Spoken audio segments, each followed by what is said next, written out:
Next up, the International Trophy for Classic GT cars. The engines are warming up. Now these, as you would have just seen in the opening shot there, slightly more powerful, the later E-types. So these are pre-66 cars. And you never know who you're going to find wandering around the assembly area. So Chris Hoy, you are in this Corvette, and you've been telling me that it's interesting to drive. It gets your attention, put it that way. Yeah, it's a beautiful thing to look at. I used to have a little Matchbox one when I was a kid. Never thought I'd ever get a chance to drive one, but it's quick, it's got a lot of grunt, but yeah, you have to treat it with respect, put it that way. And you said you've driven it a few times, but I guess every time you get into it, it's a slight master reset. I've only been in it twice, so it's I'm on a very steep part of the learning curve just now. It's recalibrating, it's understanding that it is fast in a straight line, but you're having to brake it that bit earlier. You have to plan everything in advance and be very deliberate with your inputs to make sure that you know what you're doing. You're not asking too much of the car. You know, you can't brake and steer at the same time. You've got to get the braking done before you chuck it into the corner. Now you've done a lot of motor racing, but how much are you doing now? Yeah, kind of a mixture really. So I'm doing the Sports Prototype Cup in a Revolution this year. A bit of classic racing. I did a rally up in Scotland. I've got another couple of the Sports Prototype Cup races to go. So just a mixture really. So just whenever the opportunity comes along to jump in a car, if I'm free, I tend to go for it. Chris, thank you. Thank you. Cheers. Right, let's see if we can head down the assembly area here. That's the whistle for all of the cars leaving the assembly area. Do you know what we're going to do? We're going to go over here so that we do not get run over this time. As you'll see, there are lots of Lotus Elans in this race, and whilst they'll be very underpowered compared to the E-types and the big Cobras, you'd be amazed at how fast they are. So you can see lots of Lotus Elans. We've got the Cobras here, which are the larger Cobras. We've got quite a few people in the way. Larger Cobras compared to this morning, so they're wider bodied, they've got the wheel arches, they've got more power, and lovely lightweight E-type going past. E-types are the cars to have. However, you should see coming past in shot in a little bit the Cobra Daytonas and the Callum Lockie car, who he shares with Julian Thomas. That's won almost every round this year, I think bar one, and they are also the reigning champions. So really, the ones to watch. Here it is. Here's one of the Daytona Cobras. Very pretty cars, I think, in terms of muscle cars. Lister, which is very quick, very successful all over classic racing, especially at Goodwood. And as you can see, the field is enormous. This race was actually oversubscribed by 10 cars back in July. But it's just that era that's so popular. Just seen an MGB of Neil Fisher go past. He races that usually in a Keep GTS with all the other MGBs, the Triumphs, and also the TBRs. And here's the other Cobra Daytona, and that is the Paddy Shovelin car. And we also got little Lotuses as well. So really, in many senses, this is a David versus Goliath battle. We've got these little, feel a bit safer walking around now, these little Lotus Elans, and then we've got these TVR Griffiths. Now the TVR Griffiths, you can see when this goes past, it's got a very short wheelbase, and they are a nightmare to drive on the limit because they're so twitchy. Any driver who drives one of those is a braver man than me. Anyway, that's all of the cars gone from the assembly area as the next batch is coming in. So that's all from us here. Well done, Ed.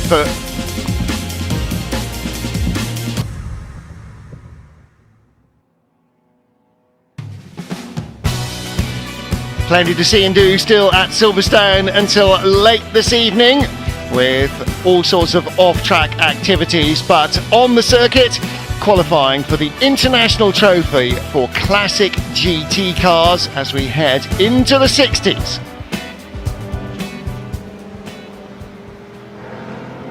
Well, cars already out on circuit, and even as the last few were being waved out of the assembly area at the wing, the first to leave were coming up to complete their outlap. So we have a circuit full of cars, and as Ed was describing, we have a total of more than 50 cars out on circuit, which means everybody gets about 100 yards of their own, but a lot of them have stuck together. So we're going from small capacity cars like the Lotus Elans, the 26Rs, which was the full fat racing version of the Elan, up through Jaguar E-types to the big engine Cobras, the 427 Cobras. There you go with the big, well, that's a more 2890, but 427 Cobras, and the Cobra Daytona, which is the long-nosed, long swoopy coupe version, which is designed by Shelby American, actually designed on almost literally the back of a fag packet by American journalist Peter Brock. And the car's sort of sketched out on a garage floor, as so many were in those days. And Alistair, this is 60s GT racing at its very best, isn't it? It is such a mix of different shapes and sounds and sizes of engine and car. Absolutely it is, yes. And although the Shelby Daytona Coupe version of the Cobra is likely to be the front runner, don't discount some of the smaller cars like these little Ginettas here. They're very, very quick, and despite it being a very fast circuit, there are some twiddly bits, and they come on perhaps towards the end of the race when the bigger cars, the brakes are starting to get very hot, the tyres are wearing out. It's quite a decent length race for these cars. It's a 50-minute race with a mandatory pit stop, driver change, so we've got all the elements that we used to watch in period with these cars, and there's just some tremendous shapes. They're all different, aren't they? Yeah, absolutely right. And again, you know, you've got little open sports races, but predominantly they are, quote, road car based. So yeah, there's an awful lot of variety to look for. Now, that is a Lotus. Is he out in the right session?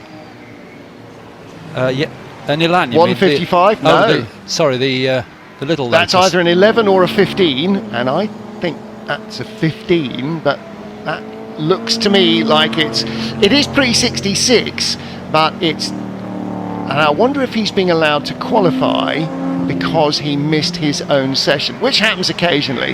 However, he's not on my particular entry list. It's not a car that would be in this it's not a GT race. car, is it? No, so I have a feeling he may be being allowed to qualify, or he has accidentally left the collecting area. Again, with so many cars and drivers here, that too is a possibility. Well, let's take a look at what's coming towards us. The white car coming towards us, again in factory colours, white with the twin blue stripes.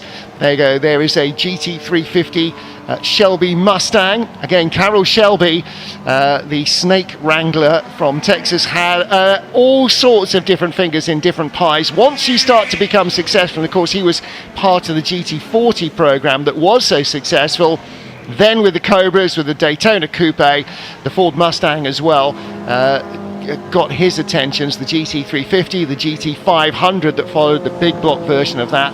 But it's these 65 notchback cars that are what everybody thinks of when you think of a racing Mustang.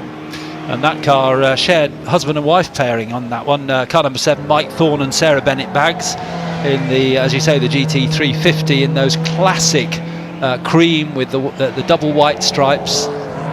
It just screams early 60s GT racing. Yeah. And there is an example of the Shelby Daytona Cobra, the one that was scratched out on the workshop floor, as you just mentioned. I do believe certainly this one, and I think all of the Daytona Cobra coupes we'll see in this race are recreations. They're not originals. There were only 6 ever made. They are absolutely priceless, as you can imagine.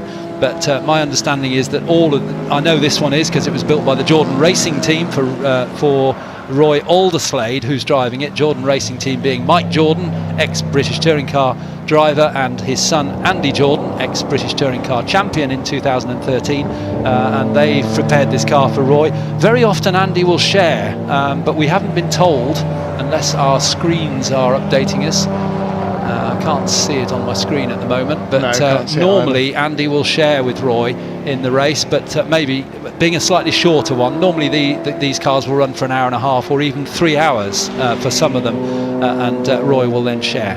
But that's the car which really set the world alight in 1965. It won its class in the World Sports Car Championship, beating the Ferrari 250 GTO.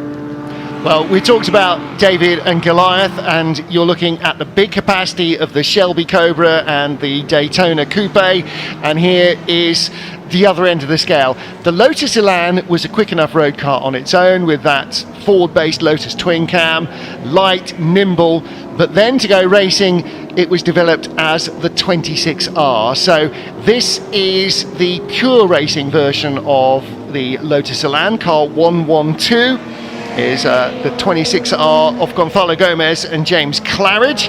Now, to the layman, me, there don't appear to be too many visual differences between this car and a normal Elan, and I thought the 26R was a little more different.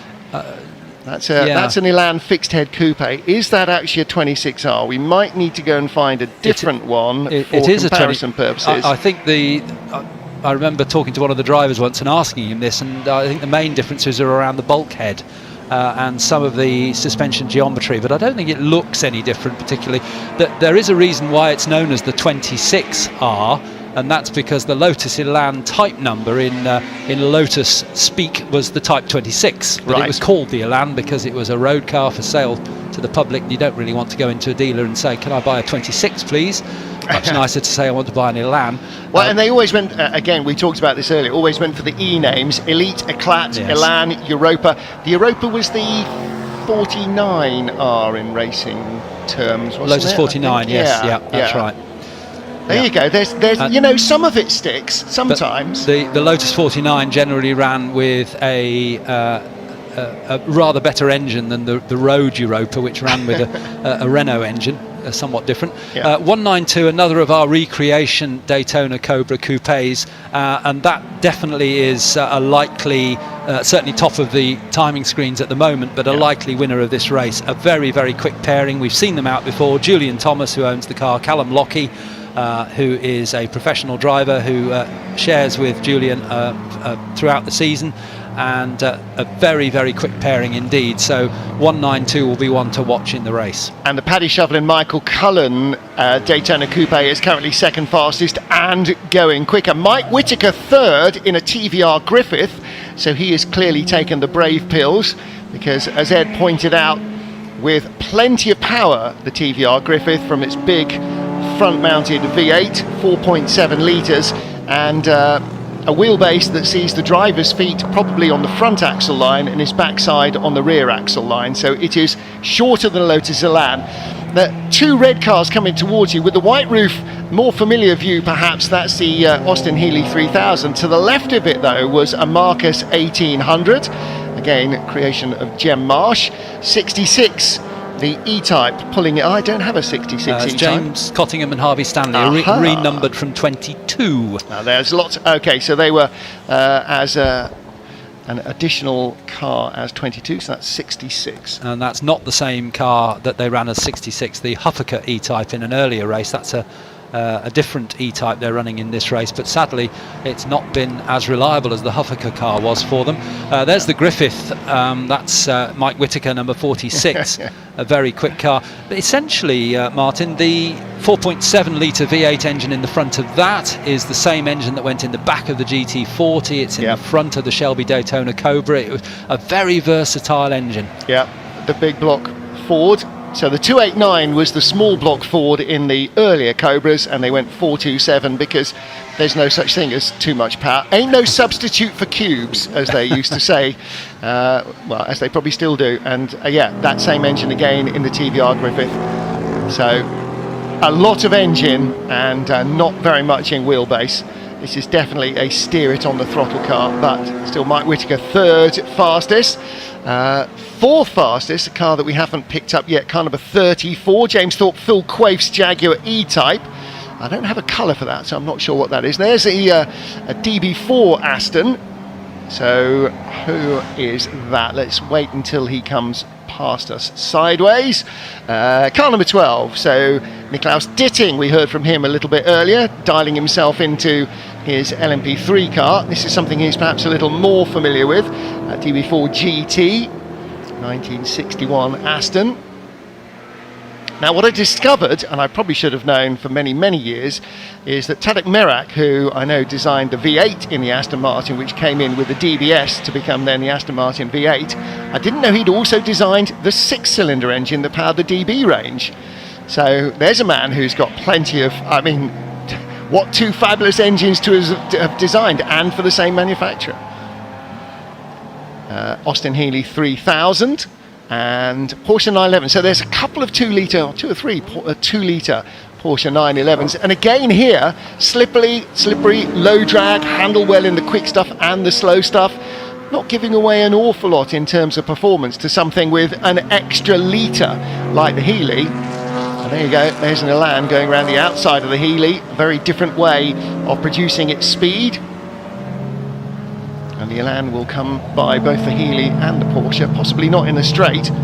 You get 2 Healeys coming nose to tail down the track, and in front of them there's Rick Wilmot in the Jaguar E-Type, lightweight coupe. I didn't ever get round to asking Rick whether the colours on the car have been put there since the invasion of Ukraine, but there's the Ukrainian flag colours, may well be in support of, or may be nothing to do with that, but that's one of the what they call low drag E-Type. Yep. So you can see there, especially as we pan across, the very different body shape to the one that's just in picture there for a moment in the grey colour, and these were this was an attempt by Jaguar to keep the car competitive in international racing, or make it competitive in international racing, because by the time the E-Type was racing internationally, we got cars like the Daytona Cobra and the Ferrari 250 GTO, which were just plain quicker. And despite all the efforts of the aerodynamicists, they couldn't really make the car that competitive. Yeah, there was all sorts of low drag coupes, weren't they? The Lister Knocknacar and all sorts of others that were to try and reduce the drag. If you can't improve the power, then reduce reduce the slowness, reduce the drag factor. And here's another. That's a perfect example. That's right. That's a unique car. That's our friends Frederick Wakeman, whose car it is, and Patrick Blakeney Edwards will be sharing with him. That's a car that's not in this particular race. I don't think it's. We've had somebody spin off. Yes, John Davison. Furious with himself in his TVR Griffith, being caught out by the short wheelbase. And then you can see, look, the driver is. Maybe a foot ahead of the rear axle line. I mean, you're almost as far back there as it's possible to get in the car without sitting on the diff. So he's looped it round. That looks like a big club again, isn't it? Yeah. Possibly. Difficult to spot from this angle. Yeah, banging on the steering wheel as he sat in the gravel. Yeah, we've all been there. It is exactly that, club corner. Yeah. Zigging when it should have zagged, and you can see the car trying to spin on him, and as he tried to gather it all up, unfortunately just carrying too much momentum, and into the gravel traps he went.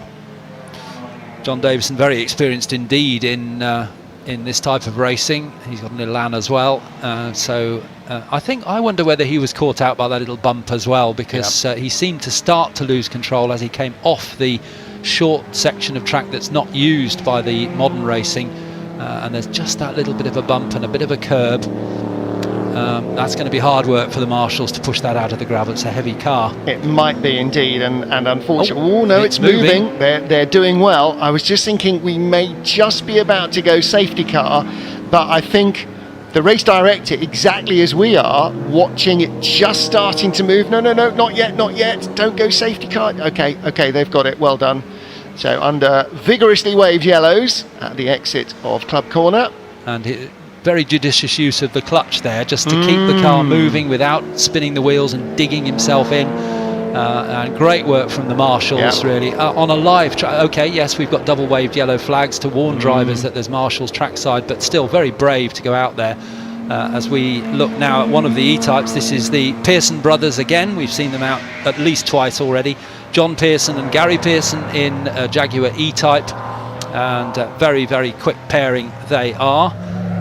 From 1965, just backing the car in a little bit, as they'd say in motorcycle racing, just snaking under braking, lovely, beautifully sideways there. And again, in the later E-Types, you can compare and contrast. From the front, looks exactly as it would have done the cars that we were seeing earlier, the 61, 62 cars, racing with a hard top rather than a soft top, because that allowed them then to put those little flick ups in the, you can see when it goes away from us, hopefully the cameras will follow, flick up on the rear of the hard top and on the rear deck as well, with the holes drilled across them, and that's to allow the heat to come out from the cockpit and also of the differential from underneath the car as well. So that allows some of the heat to escape, possibly some of the air to escape as well. Aerodynamicists tend to be very clever at trying to route air out of wheel arches, particularly because they tend to slow things down. Now, is this the Hairy Canary? Yes, I think it is. 36. This is the Sleep and Wickham Shelby American Cobra. An expert's fine line. What's a Shelby American Cobra and what's an AC Cobra? Well, potentially it's where it was derived from or what it did in period, or more recently. We've got a new car. It is the Hairy Canary. Yes, it is. We've got the number 8 car into third. I think that's a new one to us, isn't it? Yeah, it is. Yeah, very recently, lap 6 this was done. Mark Holstead and Dan Eagling in the Ginetta. Now, we were talking about Ginetta in the modern group, GT4 race. Yeah. Well, they were running all these years ago. The Warcliffe brothers, the 4 of them, set the company up. And the G4R was a very, very quick car indeed. And Lawrence Tomlinson has had one built for himself, right? Recreation one, because he just loves the car so much, and that's up into third place. Yeah, and we actually saw that. It was sort of in the back of the shot a couple of when we were following a car a couple of minutes ago. A pale yellow and a little bit of silver highlights on it. Very inconspicuous looking car. Now this Marcos, not the original Marcos, but the first of the Marcos GT cars, the original Wooden Wanderers, raced by the likes of Jackie Stewart, one of Jem Marsh's first cars. You'll perhaps remember the Mini Marcos, which also raced at Le Mans, incredibly, but this the 1800 Volvo engine car, which then transmogrified into the 3-litre Essex V6 Ford engine cars of the mid-70s. But this is and then became the Mantis, the Mantula, and the engines got bigger and bigger with Rover V8s and V8s going up to, in the end, 4.9 litres. And with Jem Marsh, as you said, being quite tall, yep, even you could get in one of these. Well, exactly, and in fact, in the very last of those, through happenstance, I ended up down in Wiltshire having a wet weather test or demonstration, courtesy of Jem Marsh himself, in an open Mantula, just after it had set the fastest 0 to 100 to 0 time or something for a production car. He was very, very enthusiastic in his driving in the cars, an absolute weapon. Now then, we heard from Sir Chris Hoy about this weapon again, the Chevrolet Corvette Stingray. This is a C2 Corvette, so the original 1950s version, I think retrospectively became the Corvette C1, and this car originally as a Stingray and then became Stingray later in its period. But as he said, sharing with Marco Attard, who I'm now, again, ringing in my head, is going former British GT champion. Correct. I think Marco did win the championship, didn't he? With Alexander Sims in a BMW Z4. A few years back now. Yeah. In fact, Alexander Sims is racing with Marco Attard in something this weekend as well. We will see him we haven't got much of the afternoon left, so it won't be too long before they're out together. But Sir Chris Hoy saying this is very much stop, turn, go again, because it's not really designed to go round bendy bits very well. So later Corvettes very much were road racers. The early version of the Corvette, again, all like Colin Chapman with Lotus, adding lightness by being all fiberglass bodied, including the transverse rear spring, which was fiberglass. I'm not sure if it is still, but certainly in this era was. And that looks like Sir Chris at the wheel, doesn't it, with the blue stripes on his helmet. Another ex-British GT racer, of course, famous for his two-wheeled exploits. Multi Olympic medalist. And actually, he did Race of Champions in Wembley, I think maybe the year after he retired from cycling. He had quads that were almost literally the size of a normal person's waist. Yes. The most astonishing muscles I have ever seen on any human being. Now, because he is no longer cycling 100 million miles a year, those have probably diminished, and he can probably get into race suits a little bit better, but my goodness, the development that you need in a particular body to be that successful was very evident. And a very distinctive E-type in our picture we're looking at now, the number 52, or is he numbered it? He's gone 152 now. Yeah, he's normally runs 52. Well, yeah, and he. There's a bit of gaffer on in front of the number. Yes. There you go. Well, that's Ria Sorter, who prepares cars for a German racing driver, and Andy Newell, who prepares cars for lots of people. Gelsko Engineering builds GT40 recreations as well. But Andy and Ria do share throughout the season. And it's the car is finished in the turquoise colours of Markus von Euenhausen, the German Count, and it's when Andy gets on board, if he's not on board now, the car will start to go extremely sideways, because that's his style. Well, I got to say, I think it's probably him. It is up on its toes, as you would say in parlance. That is absolutely being driven to within an inch of its abilities and just a fraction more. I want to know the story of why the Count has got turquoise as his family racing colours. There will be some history there somewhere, maybe from horse racing, whatever. But yeah, that's a great livery, isn't it? It's a person worth looking up, actually, because it's an amazing estate he owns, or half a country he owns, which he has his own private racing circuit.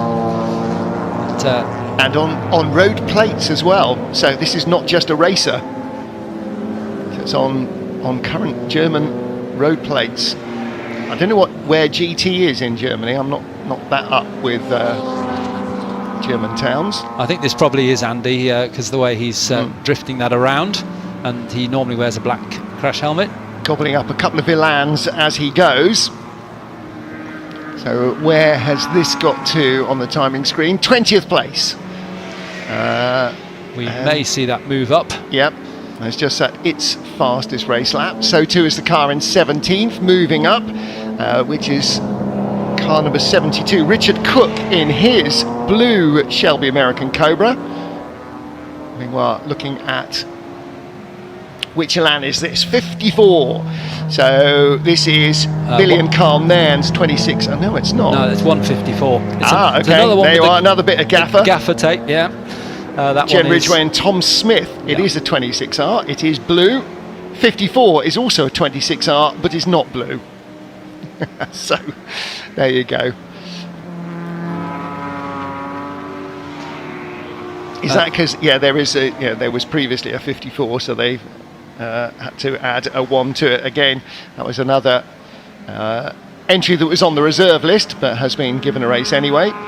Another car worth picking up on, which is certainly the only one in this race, and it was only ever one of 3, and that's the special-bodied Sunbeam Le Mans Tiger. Yes. It's car number 81. It's dark green. Chris Baton at the wheel. Chris Baton, a long-time historic racer. From 1964, it didn't cover itself in glory, I'm afraid. The engine in the front is a Shelby V8 engine. Yep.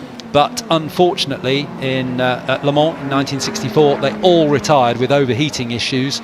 And I think I read somewhere that there was just a lack of development time to... There it is. There it is. And very different shape to a normal Sunbeam Tiger, which was a big engine version of the Sunbeam Alpine. Well, coming towards you, it's a Sunbeam Tiger. Side on, it's a Daytona Coupe, isn't it? I mean, really, they've just basically, right, that works for that. And the problem is, like the TVR, is the wheelbase. Now, Matt Neal regularly drives one of the others of these, and he says it is frankly one of the most terrifying things that he's ever driven, because it's got huge grunt and a propensity to throw you off backwards that is unequaled in his experience. And he's driven Aussie V8s as well, so I mean, as you can see, dancing it around on the throttle, I'm not sure it's always a willing dance partner, but it's not the sort of car that you baby around. It's the sort of car that you pick up by the scruff of the neck and try and tell it what to do. That's our fastest car in the session, the 192 Gillian Thomas Callum Lockie Shelby Daytona Cobra, a recreation of. and with the familiar colours for Callum Lockie and for Julian Thomas's cars. And I would suspect by now, because we're getting, in fact, the checkered flag has just come out. I was about to say we're getting into the very end of the session. Normally Julian will take the car out first, being the owner, and then Callum will finish the session to do his qualifying laps. Yeah. And the fastest time for that car actually set on lap 2, which I suggest would mean that it was done by Callum Lockie, 2:23.169. So that did is, I say Callum Lockie? I meant Julian Thomas. I'm sorry. That is your pole car then? Yeah. Is that Callum at the wheel? I think it is, with the black helmet. Yeah.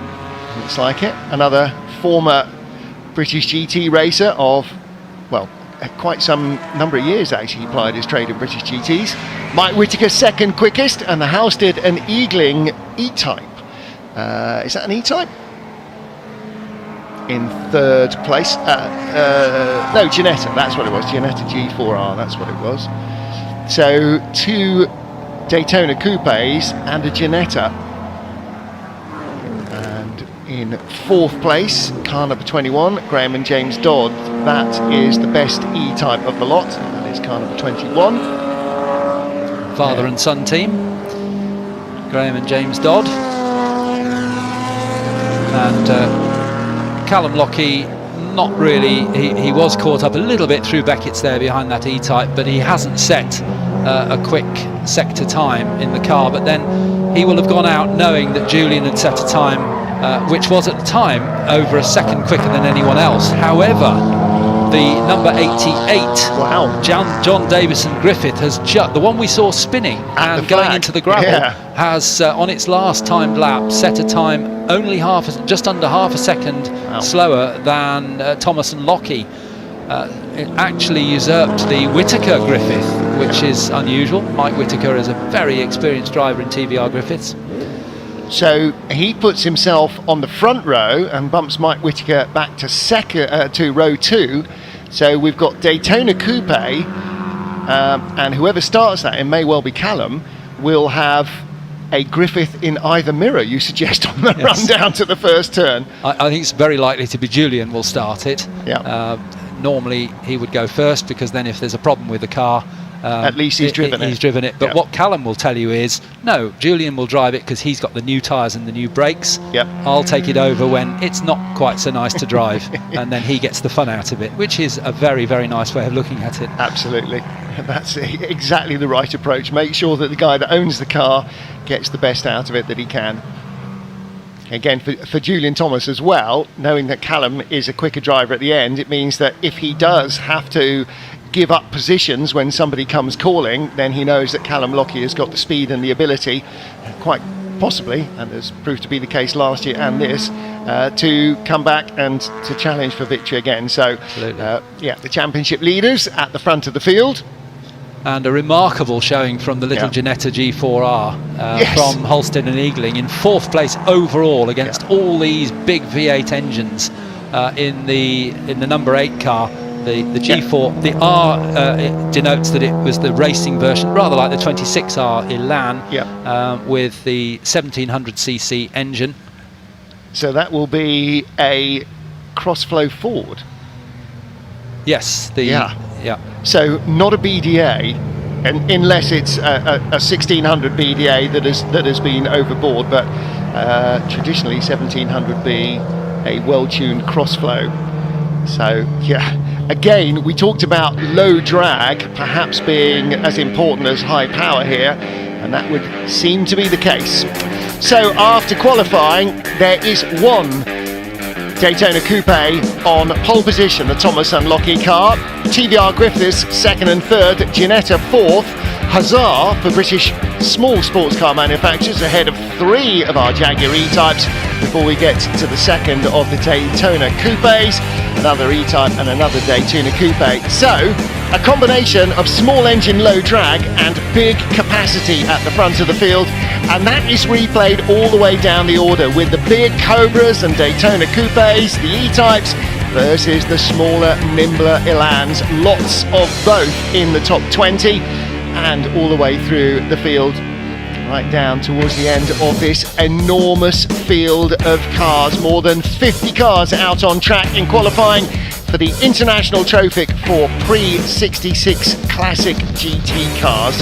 And in the end, all 60 out. The Reliant Sabre 6 bringing up the Lanterne Rouge position at the back of the field in the hands of Lucas.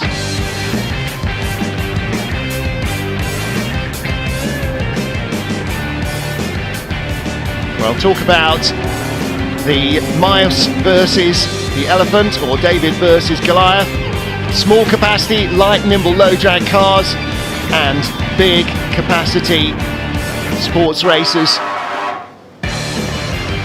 It's not the power, it's not the size of the dog in the fight, it's the amount of fight in your dog perhaps, but a great combination of the Daytona Coupe with all its power versus the smaller Ginettas and the TVRs with their big engines, Lotus Elans, Jaguar E-types, Porsches, Austin Healey's, 60 cars, plenty for everybody to get their teeth into in the International Trophy Classic GT cars.